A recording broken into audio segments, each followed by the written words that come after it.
I have to play so many more games to do before you buy videos on, and I don't know if I don't have enough time in a day or friends to do this with. So I'm going to be talking about 9 things publishers could definitely be doing better with board gaming. If you don't know, I'm Caravan Dan from Gaming Caravan, a board game community and event business based in Central Florida. We do board game conventions and events monthly, and here whenever we have events and whenever we have venues, definitely drop a subscribe and go to the comments or go to the description if you want to be part of our online community as well. We're going to be talking about some things that publishers should be aiming to do better on. I don't know why it's accepted for anything less. We talk about it internally, but we should talk more about it. So this is me doing my best at talking about it. Without further ado, let's get started. All right, at number 1, this is the bare bones one. This is the one that we always think about when we talk about what publishers can be doing better. Reference card per player. This isn't a novel concept. This isn't anything new. This isn't something crazy. It's not going to cost you a ton of money to add a few more reference cards per player. We're not passing around a reference card. I think that's what publishers expect from us, is that we're just looking at a reference card on our turn and passing it. But guess what? Board gamers, we like to imagine our turns. We like to try to plan them ahead of time if possible. But we can't do that if we don't remember the game. And we're all new to the games eventually. There are a ton of new things coming out. We all love playing new games. We want to buy your game. We want to enjoy the experience we have from your game. People don't understand. Board gaming is one of the really weird industries where they will relentlessly purchase what you publish just for fun. We say we're gonna play it. A lot of times we don't. I have a huge shelf of shame. I did a video recently just talking about some of them, but I have a huge shelf of shame. But you need to help us enjoy your game. We need reference cards. We don't remember everything. I can't remember all the symbols in the game. I can't remember my own last name half the time. I don't even know what city I was born in, and that's real. Who cares about what city you're born in? That's neither here nor there. We need a reference card per player. It's maybe 3 to 4 extra cards. Really isn't a crazy concept. If you can't afford 3 or 4 extra cards per game, don't even make the game. I'm not even joking. If a game has 1 reference card and they say it needs to have 1 reference card to exist, I will say, then what are we doing here? What can we cut? And if truly nothing can be cut for a few more reference cards, then why are we making this game? Truly, that's my stance. I'm not gonna lie. So yes, don't have 1 reference card per player. Number 2, we need more FAQs and rulebook highlights. If you don't know, frequently asked questions section do exist in some board games. They really do, and they're really cool when they actually are utilized properly, because that's how a lot of us, when we forget some details, we can just go to a section for forgotten details. It's literally, do you not remember something? Don't worry, many others have had the same problem. Go here. It's a reiteration of some of the rule books, some of the rules. If you have a super bare bones game, then you don't need an FAQ. This for a game like Galactic Cruise, where there's a ton of things going on, and I don't remember specifically maybe how to trigger this one event, or maybe I don't know exactly the best way to get this resource. Oh my goodness, FAQs, rulebook highlight. That would save a lot of things. Specifically, like for instance, in Diatoms, you get to collect on every sample point, which is a triple meaning point, that you create. I played the entire game looking through the rulebook, looking through the handout, not knowing that, but at the bottom of a page, after reading all this stuff, and when you read a lot, you have to really spell things out for people if you really want the detail to jump at them. If they might have glossed it over, definitely pop it out. It should have been just highlighted gently, in my opinion, because that's a detail that's very easy to miss out, and a lot of people who've had the same issue on the exact same game, meaning if it's a shared problem, if it's a shared experience, it can definitely be solved, especially when it's very easy. They don't really charge you extra for the smallest of highlights around one sentence. It's one of those things where, like, you should definitely have rulebook highlights. You should definitely have FAQs in your game. One of the games that I love most for its design is Root. And one of the main reasons I have that is because Root has their own literal Bible. They have a place for you to go to for every edge case you could possibly think of. Edge cases in board games, for the record, are just very specific scenarios that may not have rules for them, because it's just such a specific situation that who knows if the publisher even found this in playtesting. But we need to have a whole list of edge cases. What happens here, what happens there, just an FAQ, an edge list queue. How about that? Like, I need a whole lot of questions for if this one specific thing happens, where do we go again? It's nice to have it in one congregated section of hidden information. That's just my stance, but I'm pretty sure others will agree with me. Number 3, large empty boxes. I'm not even joking. You know how much empty space is behind me? Look at all these board games. So many great games. The amount of empty space is disgusting. Now, not every game needs to be like an all-play game where there's basically a box lift the second you punch out a few things, and it barely completely fits in, which I love though. I don't like it when it's super tight because I'm not perfect and it's always gonna be a box lift if it has to be perfect. But I like it when it's like very tight, if it's nice and niche. If you have a smaller game, then just use a smaller box. I'm not gonna lie. I know we want shelf space. I know we have this and that going on, but most of these games do not need the amount of space. Furnace doesn't even need an insert. Throw in some baggies, make the box half as big, and it still fits the expansion. I'm not even joking. The only use of a larger box is to sell it for shelf space. But once we buy it, I am not one of those guys who are the fantastic people who toss their box out and put it onto one of those collapsible see-through boxes. Those things are dope. You can condense your library like population so much. However, you get rid of almost the entire sell value of it because who wants to buy a game that's used and in a weird looking box, even though it's the exact same game functionally. Splendor, as we all know, is the biggest issue with this. Splendor, Pokemon Splendor and all that stuff, they are all using, I've seen so many people make STLs where you can fit 4 boxes of Splendor inside one box of Splendor with a 3D printed insert. I'm not even joking. It is that dramatically different. So, big empty boxes are a big empty waste of space. Now, I don't detest them so much where I'm saying like don't do it, because I understand it's for the publishers to make money, but there are other ways of making money. If you have a beautiful box, go for it, I guess. If you have a gorgeous box that cannot be compromised on for any regard, I guess go ham. But I think things like White Castle is a great example, right? White Castle does not fit, or it fits so barely, but that's because they could have doubled the box size. They'd be like, oh, look at this beautiful White Castle, look at this great looking game, but they didn't. And I have so much respect for them because it's also great to have a big box experience and a smaller box. Unless it's absolutely necessary, do not give me a huge empty waste of space.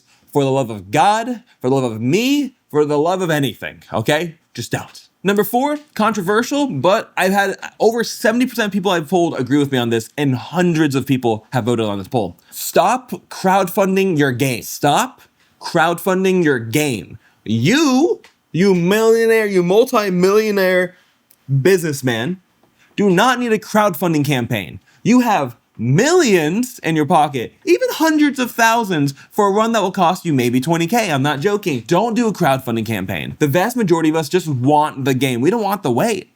The reason why Kickstarter campaigns exist and GameFound campaigns exist and Indiegogo stuff is because it's meant for people like us, the indie developers, who do not have the funds, the access, the time, the means to go straight to doing like a $20,000 production run of a game that we're taking a shot on. Is because, again, we can't afford it. If you can afford it, don't use it. I strongly respect Stonemaier, and so many of us strongly respect Stonemaier, because when a game drops, it just drops. Hey, here's Wormspan. We're announcing it in January. Guess when it comes out? February. And guess what's gonna be at your door? Probably early March or just later February, at the very latest April. It's not, hey, we hear about the game in 2020, okay? This game was being announced in 2020. Ooh, crazy. And then the Kickstarter campaign happened in 2021. And then guess what? It gets fulfilled in 2023. That should not be normal. That should not be allowed. If you're again an indie, it's so understandable. We're learning our way. We're doing stuff with the fans. We're building community. We're doing our absolute best. But I have to say, one of my favorite publishers, CMON, has dug themselves in such a huge hole because it's so easy to rob Peter to pay Paul in the board game business. It's so easy to, well, we need to do these bills for this next game we're developing, so let's go ahead and use the money from the last campaign to launch another campaign behind it to pay for that campaign and this campaign. And it's just so easy to do that. We should not be doing that. It's not good for us. It promotes a bad industry. Crowdfunding is great. I'm not gonna lie, it's fantastic. It should only be used for indie studios. I genuinely believe that publishers should not be able to post crowdfunding campaigns on certain platforms. Like Indiegogo's indie. If you are making 7 figures, don't do it. Once you have a Kickstarter that hits 500K, we're done. Maybe even 100K. But you don't need it anymore. You found the secret sauce. You hit it. You made it. Congratulations. Now just make game. Take smaller. You don't need 20,000 copies every time. Make a couple thousand copies, do another print run. I know the tooling and the cost and the freight and this and that, but if it makes the people that are buying your game happier, it's worth it. and I cannot wait to not using Kickstarter. I use Kickstarter for every single event, but that's because I literally need the money to run the events. We did a Kickstarter for Caravan Convoy. We're doing another one for Caravan Convoy and the V2. We're doing a Kickstarter right now for Proto Spiel or for Proto Orlando. And that's because I genuinely don't have funds to just drop it on there. If I did, I would just do it. I would just do it. For these events that we're doing monthly, I have funds from previous events because that's a nice cycle, but I don't have the $2,000 just to drop it. So that was a longer point, but genuinely, we need to be better and encourage better. Number 5, give us your spare pieces. I'm not even joking. No, I think Allplay does it best. Allplay did a great job of. I emailed them about. I bought a game. It was apparently deluxe version, Couture by them, which it's a pretty fun triple bidding game. I have never played a triple bidding game. I don't think many exist, if any exist. It's a very unique system. And I was really excited to play it, but didn't have the necessary starter cards, which is crazy. So I emailed them saying, "Hey, is there a way I can get the original starting cards for Couture? Missing them. I got it in a different buy. I'll pay for if I have to." They said, "Don't worry about it. We'll ship it to you. They're just cards." So they shipped it to me, and also they shipped, I think, some expansion stuff as well, something like that, like some promo stuff in there. I don't know what it was, but it was great. I was like, "Wow, this is fantastic." They went above and beyond. I'm a huge supporter of Allplay for those kind of reasons, because people like me, we look for good publishers that exist to reward them, to stand by them. Brand loyalty exists because the world is so jacked up. We all know the world can suck so harsh. I think we all kind of agree. People can suck. The world can suck. So the things that we choose to spend our time and money on need to be better. And although a lot of people can say, "Yeah, well, it cost me money to ship replacement cards, so giving a couple bucks doesn't really matter," that's fine. You're allowed to charge, and that's fine. But I'm talking about there's a lot of publishers who they require proof of purchase. They're like, "Hey, show me that you bought the game directly from us, so we can give you some support elements that we're gonna charge you for anyways." Like, that shouldn't be the case. I'm surprised that's even the case, especially for these smaller publishers, because they're like, "Well, money's tighter for us," and I understand money's tighter for you. If you need to charge shipping, that's fine to charge shipping, but we all get damaged copies. Keep 1 or 2 copies aside for some broken components. You can piecemeal the components out to a few people. If you don't have it, then you don't have it. That's fine. But you need to try to keep some. You can keep a couple copies for these type of situations. Hey, this card got ripped in half. Do you have an extra version of this card? Because we can't just go online and buy it. It's not a video game controller. Board gaming is a very unique space because some games rely heavily upon certain cards, like if a 4-player game has a starter card that messed up, it's now a 3-player game, or it's an altered 4-player game. And if it can be fixed by a card, you should have those cards on hand. Just a suggestion. A strong suggestion. Number 6, control how your games are shipped. You need to have a lot more control over that. So many of these publishing companies are offloading it to other companies to fulfill. And again, that's fine. If that's what you're doing, that's what you're doing. But we need to make sure we're doing this with reliable businesses. There are so many reliable businesses. I haven't used any of them. I just heard great things about them, but I can't give my personal opinion on something I haven't played or haven't done before. You know what I mean? But there are a bunch of reliable ones. And I've just seen so many horror stories, and I've experienced it with fulfillment, where they just slap, even though it's Amazon, because it's cheaper, they just slap the label on a game. Thank God it didn't break the game. But like, that could ruin the game. I'm going to refund that now. The game is completely ruined and your margins are screwed because now that's a trash copy. Because they just slapped the label on the game and ship it with no shrink wrap on the game. Even if there is shrink wrap on a game, you're throwing it in the back of a U-Haul, you're throwing it in the back of UPS, USPS, whatever it is. It's horrible to treat games that way. It should not be okay to treat games that way. This is something we're spending our time and money on, especially if they're expensive games. I have seen some bad things from games, specifically with companies that I actually love. And they're just, these deluxe copies of games are being shipped without any kind of spacing in the boxes.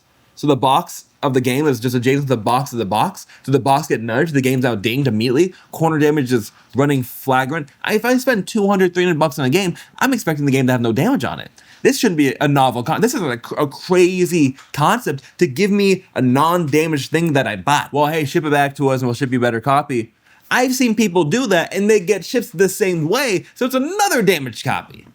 What does that do? Now you just damaged 2 deluxe copies of games. You're losing money. You're literally liquidating money versus just adding some edge of some corner protectors, adding some more bubble wrap, paying for a little bit more protection. It just shouldn't be normal. I'm just saying, we should control how games are shipped a lot more in the board game publishing side. Number 7, and I'm looking at so many companies with this.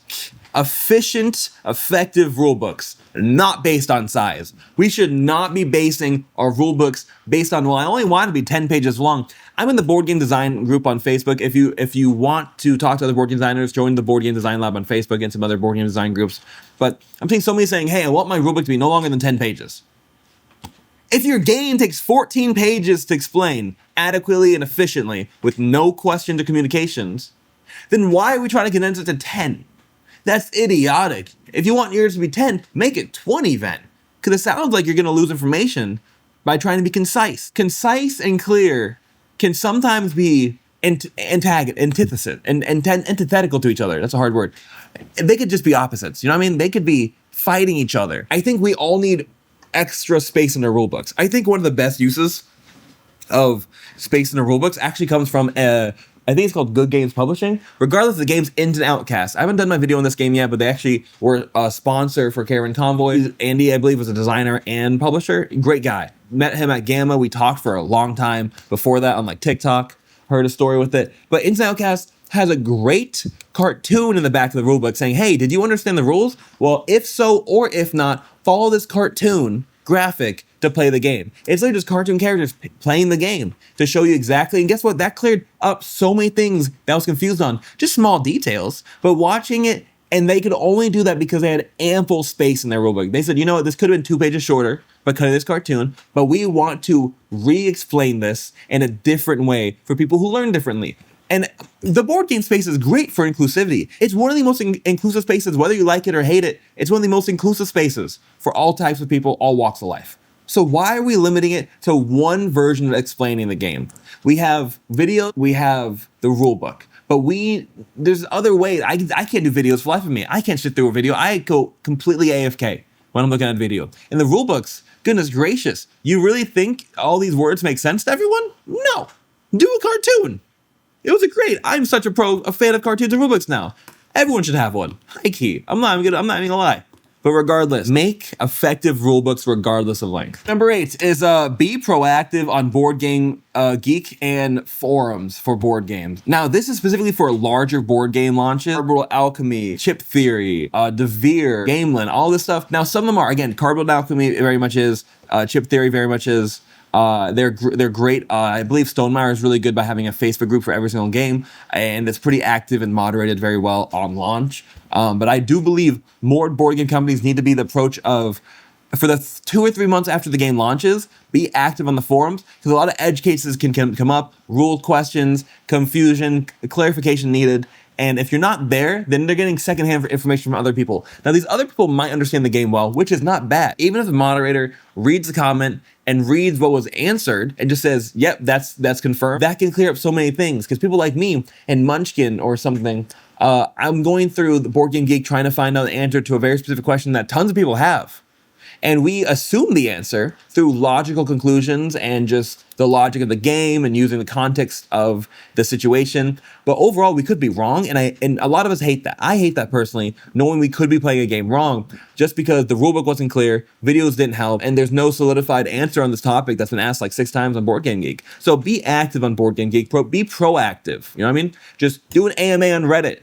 Say, hey, I'm the designer of this game, AMA. How do you like it? What are we playing? I don't know. Just do more stuff like that. And that would be very much appreciated. And last but not least, and this is one that just everyone needs to do no matter how much you're doing it, do it more. Send social proof. You need to send social proof. You need to have more reviews, more coverage, more games, and more mentions. Be in more conventions, be in more board game stores, be in everywhere. Have that game everywhere. Because tons of people like me, I need games. I need games for my library. I will work with you to get your game in our library, regardless of how your budget is. We will make it happen in some sort of way. But people want to play your game. And there's so many great games out there that exist, many of which I will never know of them because you're not advertising them well enough. I am your ideal customer. If you have a pixel art game and you're marketing it and I'm not getting it, that's something you need to fix. Because I will buy almost any pixel art game. I will support, I will back, I will share, I will do everything. I love pixel art. As long as it's not inappropriate, I will support it. So I just want that more. There needs to be more coverage. I follow everyone in the business. I'm on all the social media. This is my full-time job. So if I don't know about it, more needs to be done. One of my favorite examples of this, and also one of my most heartbreaking examples of this, is the publishing studio Triceratops Games. The game's Jack, Journey Adventure Quest. Journey Adventure Quest is such a hidden banger. It is everyone in my community in Florida, and when I played with, it is their example of a hidden banger. It's a crazy good Dungeons and Dragons, Seven Wonders drafting game. All it is, we're drafting cards. Very basic. We're just drafting cards, and we're playing them in our build. We're using currency, and there's 3 phases. We play one in day, one at noon, one in dusk. We're doing the effects of the cards depending on what time they're playing the day. Very simple, right? Very simple, very good. Not that bad on price either, depending on like how you're getting it. I don't know what the NIS is, but it's like only like $30 or like $20 used, $30 used. They're working on expansion right now, but that game no one knows about. I don't know anyone that knows about it. Now, they did a Kickstarter campaign a while back, but there's no post-Kickstarter marketing for it, which is a shame, because everyone I show a copy to, they're like, where can I buy this game? And you can't buy the game like anywhere. It is an utter shame. This game could definitely be like a big success if it was just marketed more, if it was sent to more people, if it was played around with more. It would be on more top 10 lists. It'd be in more conventions. It'd be in more carts. It would be in even more wish lists. It just needs to be talked about more. So if you have a game, send it to a lot more people. YouTubers, board game groups, conventions. Literally look at board game convention and say, hey, do you have a copy of my game? Here's a copy of my game. Do you have a copy of my game? Here's another one, because I want you to do a play to win for it, which will encourage more people to play it, and then someone will get it, and regardless, if they don't like it, they'll sell it so someone else can play it. If they do like it, they'll play it and get other people to play it, and maybe they'll buy more copies. Just make more social proof. 100%. No matter how big you are, more social proof. That's something I can help with, by the way. I run, again, all my events, all my conventions, all my things. I work with every publisher in the book. I work with anyone big or small. I would love to help you again, regardless of budget. So email me at dan@gamingcaravan.com if that's something you want to work on me with. But that's everything. Please have a great day. God bless. And I hope to see you at table soon.